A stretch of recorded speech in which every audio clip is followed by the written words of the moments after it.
नमस्कार, आपल्या एका नवीन व्हिडिओमध्ये तुमचं मनापासून पुन्हा एकदा स्वागत करते। शेतकरी बांधवांनो, मी निशा शिंदे आता तुम्हाला एक सगळ्यात महत्त्वाचा आणि आनंदाचा अपडेट देणार आहे। त्याचबरोबर ते अखेर शेतकऱ्याच्या बँक खात्यावरती पीक विमा हा वाटवण्यास सुरुवात झालेली आहे। त्याचबरोबर ते त्याच योजनेबद्दल किंवा त्याच व्यतिरिक्त आपण ह्या ठिकाणी अपडेट जाणून घेणार आहोत। 25% पीक विम्याची प्रतीक्षेत असणाऱ्या शेतकऱ्यांसाठी एक अतिशय दिलासादायक महत्त्वपूर्ण अपडेट असणार आहे।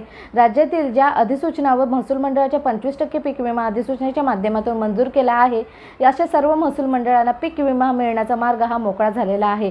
तर कोणते आहेत ते जिल्हे आणि कोणत्या शेतकऱ्यांना खात्यात जमा होणार आहे पैसे हे जाणून घेण्यासाठी व्हिडिओ तुम्हाला एंड पर्यंत बघावा लागणार आहे। त्या अगोदर तुम्ही जर आपल्या चॅनलवरती नवीन असाल तर चॅनलला आपले सबस्क्राइब करून घ्या, बेल आयकॉनला क्लिक करा जेणेकरून अशाच व्हिडिओची नोटिफिकेशन येणार आणि तुम्ही फुल वॉच करू शकणार। चला तर मग आपण वेळ न वाया घालवता व्हिडिओला सुरुवात करूया। 24 जिल्ह्यांमध्ये पीक परिस्थिती अतिशय नाजूक होते। दुष्काळ सदस्य परिस्थिती निर्माण झाली होती। राज्यामध्ये जिल्हाधिकारी कार्यालयाच्या माध्यमातून अधिसूचना काढून शेतकऱ्यांना 25% पीक विम्याचे वाटप वितरण करण्याची शासनाने मंजुरी देण्यात आली आहे। राज्य शासनाच्या हिस्स्यात येणारे जे शेतकऱ्यांनी अनुदान आहे, या अनुदानापोटी 1034 कोटी रुपयांचा पीक विमा शेतकऱ्यांनी भरला। त्याचबरोबर यासाठी मुख्यमंत्र्यांच्या माध्यमातून बैठक घेऊन पीक विमा कंपन्या विभागाचे अधिकारी, महसूल विभागाचे अधिकारी यांच्यामध्ये समन्वय चर्चा देखील झाली आणि त्यानंतर देखील बऱ्याच जिल्ह्यांमधील पीक विमा करण्याच्या माध्यमातून अधिसूचना मान्य नसल्याबाबतचे आक्षेप ही विभागीय आयुक्ताकडे मांडण्यात आले होते।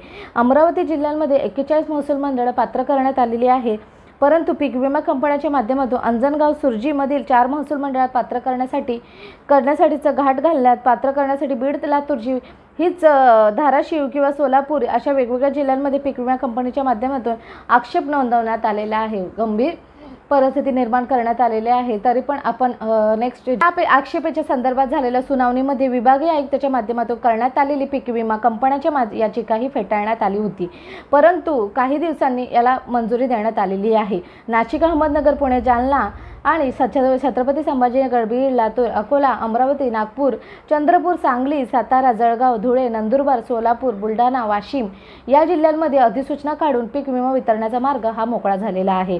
यवतमाळ व हिंगोलीमध्ये मोठ्या प्रमाणात शेतकऱ्यांच्या माध्यमातून क्लेम करण्यात आले होते। अधिसूचनेमध्ये नांदेड जिल्ह्याचा समावेश पण आहे।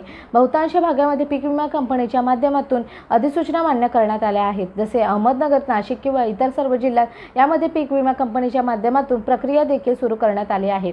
2022चे सततचे क्लेम आणि किंवा अंतिम कंपन्याच्या अंतिम अहवालाच्या आधारानुसार मंजूर करण्यात आले।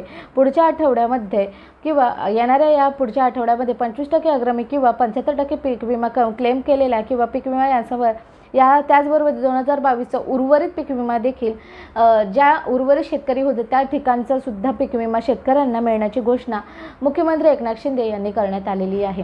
तर ही अपडेट आपल्यापर्यंत पोहोचली आहे, ते तुमच्याशी शेअर करावं असं वाटलं, त्यामुळे व्हिडिओ आवडल्यास व्हिडिओला नक्कीच लाईक करा, जितकं तितकं शेतकऱ्यांना शेअर करा आणि नेक्स्ट अपडेटसाठी आपण आपल्या चॅनलला सबस्क्राईब करून ठेवा। चला तर मग भेटूया आपण एका नवीन माहितीच्या व्हिडिओमध्ये। तोपर्यंत हा व्हिडिओ इथेच थांबवते। जय हिंद, जय महाराष्ट्र, जय शिवराय, धन्यवाद। Thank you for watching me.